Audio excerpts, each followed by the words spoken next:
Ang tatak nito, Dowel 16-inch stand fan, model STF3, rating 230 volts, 60 Hz, 60 watts.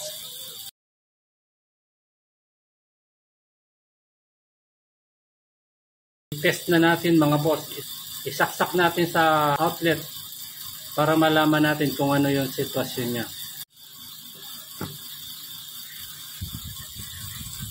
Subukan natin sa number 1. Yun. Off. Number 2. Off. Malamang ito ay tuyo na yung kanyang langis. Kaya kailangan lang natin tong langisan. Tingnan mo, hirap yung ikot niya, oh. Hindi siya makaikot. Okay. Natin kung anong sira nito. Umaandar siya eh. Kaso may fit, oh. Nanigas yung langis nito. Pagka ginamit pa to, puputok yung ano niya. Yung fit niya. Kaya di mag-iinit din yung ano niya.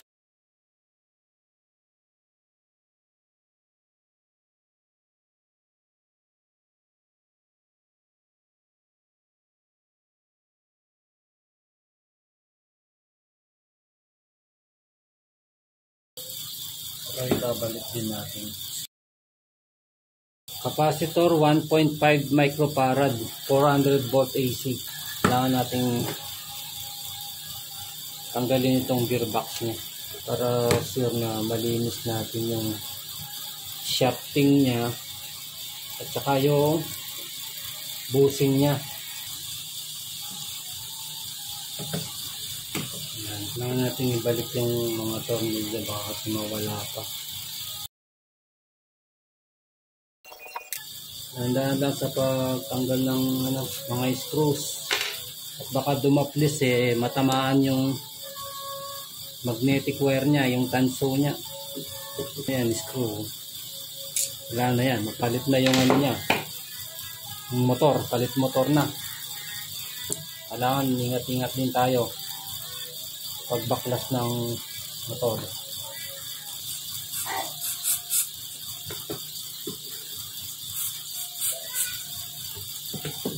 Ayan.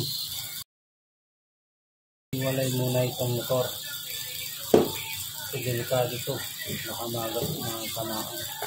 Pag hindi natin mailabas guys, walang ibang paraan. Hindi biyahin natin. Yan, dahil natanggal natin yung mga pintura na kulay blue. Bilis natin na tanggal.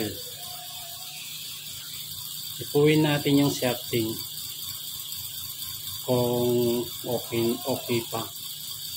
Kasi malalaman naman natin yan kapag sira na yung shafting nya. Meron siyang kanal dito, meron siyang parang bumubukol dito. Pero ito, okay naman siya.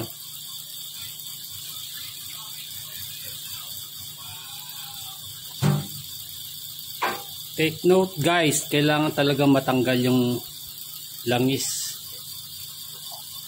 Yung natuyo na langis dito, yung kulay brown, ayan o.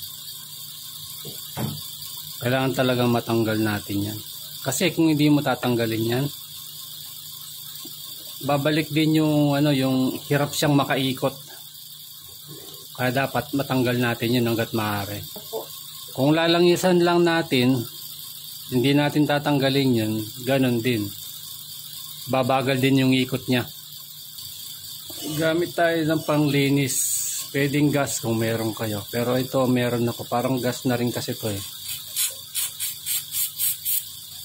Ayan.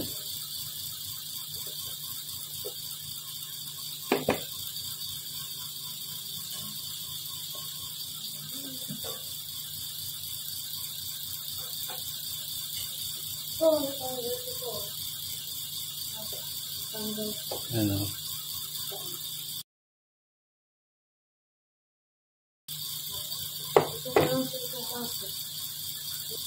Kailangan talaga maalis natin yan. Yan yung nagpapahirap sa pag-ikot niya.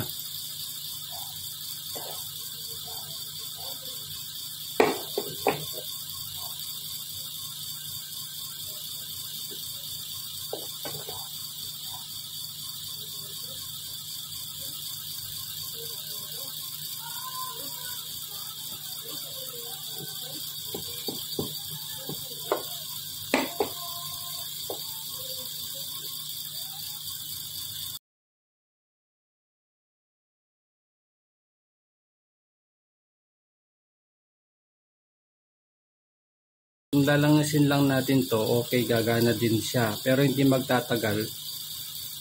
Mag-ano na naman siya, ay hirap na naman siya sa pag-ikot. Kasi nga mayroong langis na hindi natanggal, natatuyo na langis.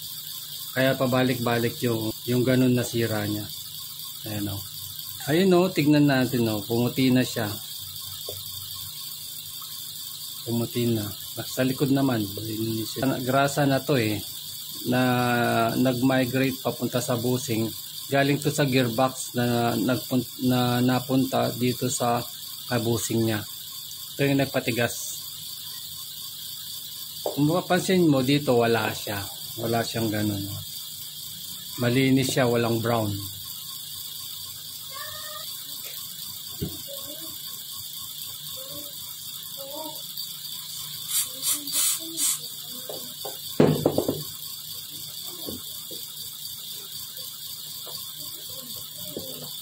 Ito, pangalawang ano ko na to.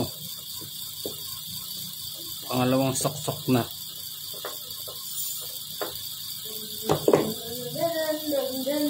Yan, halos malinis na siya. Yan o. Halos malinis na. Tapos ka na dito? Dito naman tayo sa kabila. Sa front niya.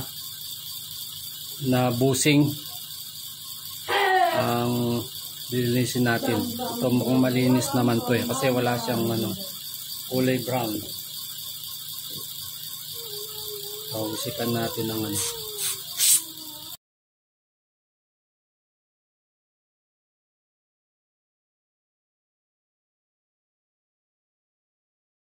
okay pa yung busing niya eh. Hindi naman kailangan palitan natin. Hindi naman kailangan palitan. Kasi hindi naman siya umahalog eh.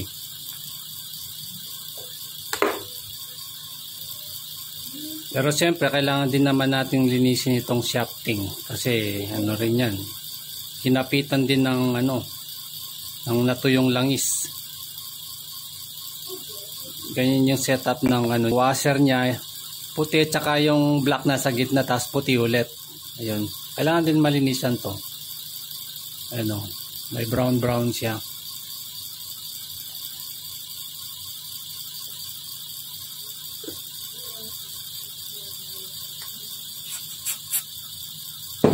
Tapos lang. Yan, malinis na yan. Malinis na yan.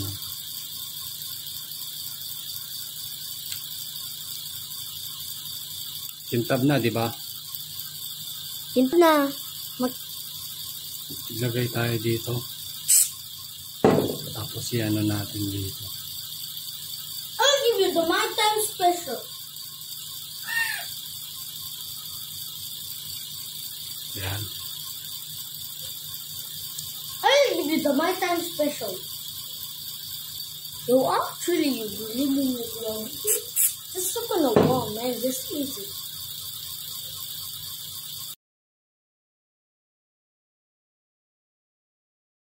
Ayan, ibalik na natin to. Kasi sure na tayo na malinis na siya.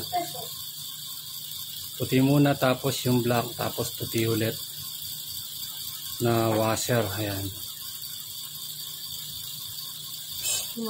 Dito sa harapan lang siya, isa lang yung washer niya, yung yung black. Ayan. Linisan na rin natin.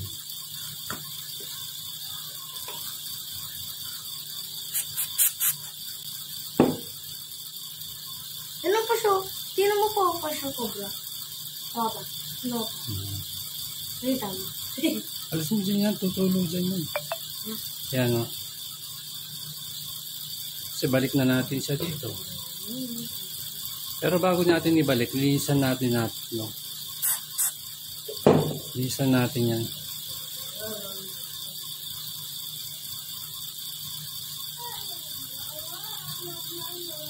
Ayan. Para malinis. Ayan.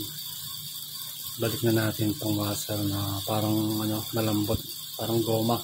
Pagkatapos nating linisan, maglagay na tayo ng langis.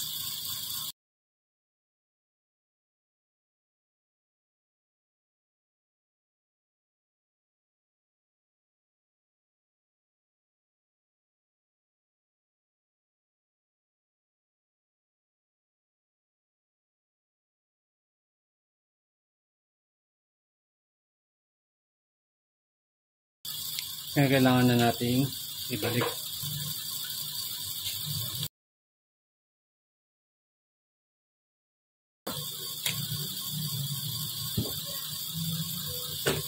Ingat-ingat lang sa pagpasok.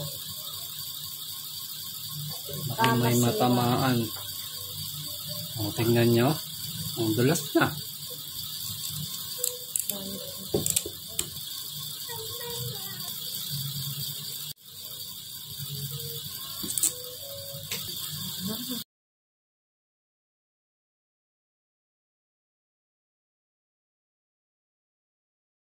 Higpitan nating mabuti para hindi lumuwag. At siyempre pagka maigpit na ganito, kailangan mo pukpukin mong ganyan. Ayan. Mas bibilis yung ikot niya. Ganda lang ikot niya. Ngayon, ay sasaksak natin. Kailangan nating matest muna. Ayun, no? 1, Bilis, 2, 3. wala siyang ingay. Ganda. Yan, plug na natin.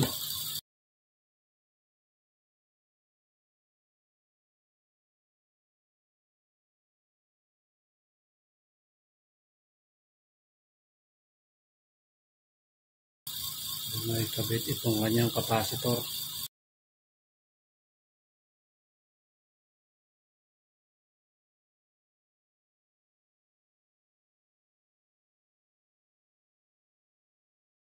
Pagtigay sa kanya, parang bago na rin siya.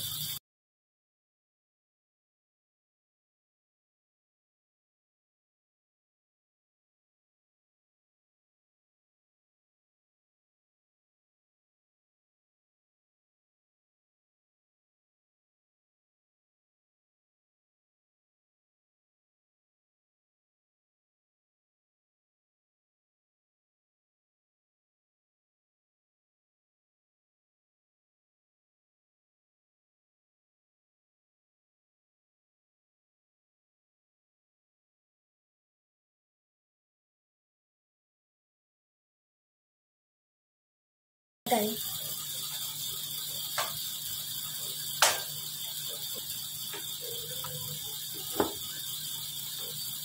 Lock.